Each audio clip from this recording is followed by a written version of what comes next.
আমরা বাঙালিরা ভোজন পিয়াসু মানুষ। আমরা যখন কোনো কিছু একটাতে স্বাদ পেয়ে যাই তখন সেটা খেতেই থাকি, আর সেটাতে যত বাধা বিপত্তি কিংবা কষ্টই হোক না কেন। এই যে ধরেন ছোটো মাছ কাটা কতই না কষ্টের কাজ, কিন্তু যখন আমরা বড় মাছ খেতে খেতে একদম বোরিং হয়ে যাই, মুখের স্বাদই চলে যায়, তখন আমরা ছোটো মাছ খাওয়ার জন্য উৎসুক হয়ে পড়ি। তো আমিও বললাম ছোটো মাছ নিয়ে আসার জন্য। যখন নিয়ে আসলো তখন আমার মাথাটা গরম হয়ে গেল, কিভাবে কাটবো আমি এগুলা একা একা।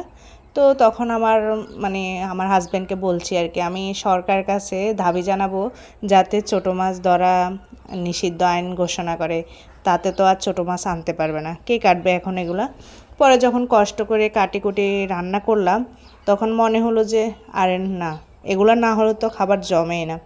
তো আমার মতো কে কে ছোটো মাছ খেতে পছন্দ করেন অবশ্যই জানাবেন।